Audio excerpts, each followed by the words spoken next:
Assalamualaikum warahmatullahi wabarakatuh. Kami dari kelompok 6 akan mempresentasikan mengenai analisis sumber dan penggunaan modal kerja. Nama anggota kelompok Nadia Risma Widiana Putri, NIM 12403193097. Nur Fadlila Viji Lestari, NIM 12403193101. Sherly Nur Aima, NIM 12403193129.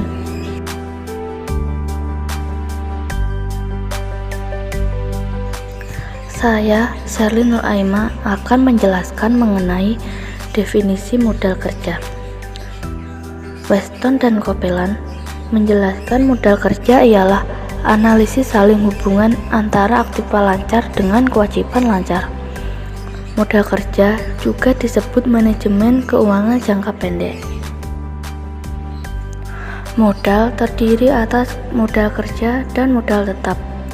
Dalam manajemen modal kerja, terdapat beberapa konsep modal kerja yang sering digunakan. Secara umum, konsep modal kerja dibagi menjadi 3 macam, yaitu 1. Konsep kuantitatif. Konsep kuantitatif menyebutkan bahwa modal kerja adalah seluruh aktiva lancar.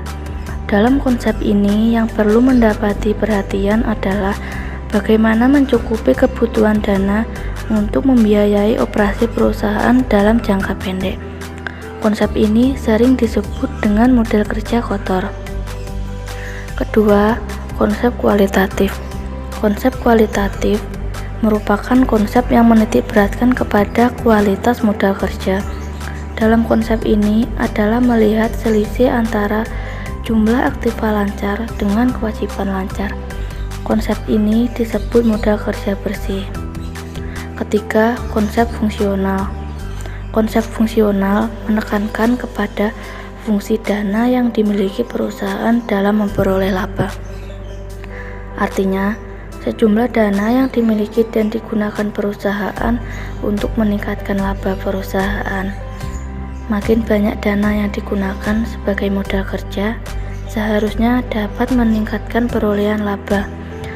Demikian pula sebaliknya, jika dana yang digunakan sedikit, maka laba pun akan menurun. Akan tetapi, dalam kenyataannya terkadang kejadiannya tidak selalu demikian. Pentingnya modal kerja yang cukup.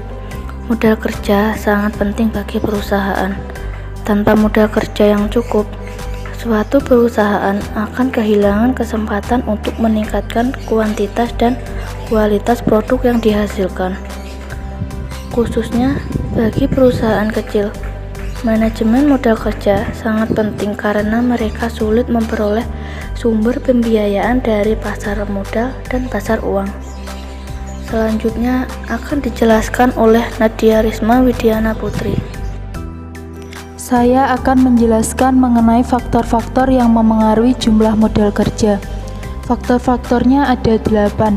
Yang pertama yaitu sifat atau jenis perusahaan.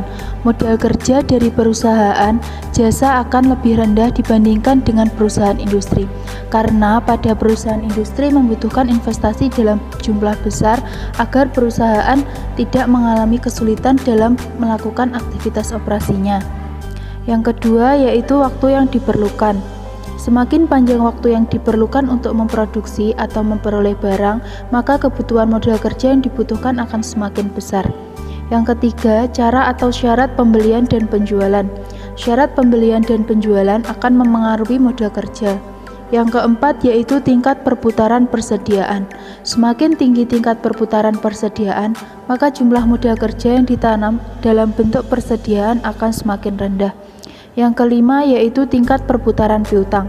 Semakin sedikit waktu yang diperlukan untuk menagih piutang, maka semakin sedikit modal kerja yang diperlukan. Yang keenam yaitu siklus usaha. Yang ketujuh yaitu resiko kemungkinan penurunan harga aktiva lancar. Semakin besar resiko kerugian, maka semakin besar pula modal kerja yang diperlukan. Yang kedelapan yaitu musim. Fluktuasi dalam penjualan disebabkan oleh faktor musim yang akan memengaruhi modal. Selanjutnya saya akan menjelaskan mengenai penyusunan laporan sumber dan penggunaan modal kerja. Laporan sumber dan penggunaan modal kerja merupakan laporan keuangan yang berisi mengenai sumber dan penggunaan dana. Langkah-langkah dalam penyusunan laporan sumber dan penggunaan modal kerja ada 3. Yang pertama yaitu membuat tabel perubahan neraca dari 2 periode dan mengklasifikasikan mana yang termasuk kelompok sumber dana dan mana yang termasuk kelompok penggunaan dana. Yang kedua yaitu melakukan penyusunan laporan laba yang mencerminkan laba bersih dan dividen. Yang ketiga yaitu mengelompokkan perubahan-perubahan dalam modal kerja, aktiva lancar, dan utang lancar. Selanjutnya akan dijelaskan oleh Nurfatlila Wijilestari. Selanjutnya, saya akan menjelaskan mengenai laporan sumber dan penggunaan kas. Laporan ini berasal dari gabungan antara laporan neraca dan laporan laba ditahan. Secara harfiah, laporan mengenai sumber dan penggunaan kas dalam suatu perusahaan bermakna sederhana. Namun, laporan sumber dan penggunaan kas ini tidaklah sesederhana yang dimaksudkan. Berikut langkah-langkah menyusun laporan sumber dan penggunaan kas. Yang pertama, menyusun laporan perubahan neraca atau Statement of Balance Sheet Change. Yang kedua, mengelompokkan perubahan-perubahan dalam golongan perubahan yang memperbesar atau memperkecil kas.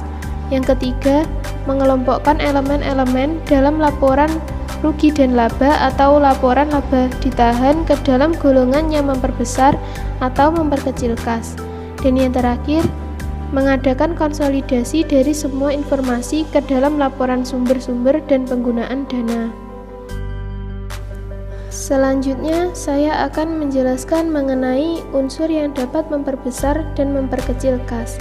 Antara lain, adapun unsur yang memperbesar kas yaitu 1. Berkurangnya unsur-unsur aktiva lancar selain kas. 2. Berkurangnya aktiva tetap. 3. Bertambahnya unsur dalam hutang lancar. 4. Bertambahnya hutang jangka panjang. 5. Bertambahnya modal sendiri. Dan 6. Bertambahnya keuntungan. Sedangkan unsur yang memperkecil kas antara lain 1. Bertambahnya unsur-unsur aktiva selain kas. 2. Bertambahnya aktiva tetap. 3. Berkurangnya aktiva lancar. 4. Berkurangnya hutang jangka panjang. 5. Berkurangnya modal sendiri. 6. Adanya pembayaran dividen kas. Dan 7. Adanya kerugian. Sekian presentasi dari kelompok 6. Apabila terdapat kurang lebihnya, kami mohon maaf yang sebesar-besarnya. Wassalamualaikum warahmatullahi wabarakatuh.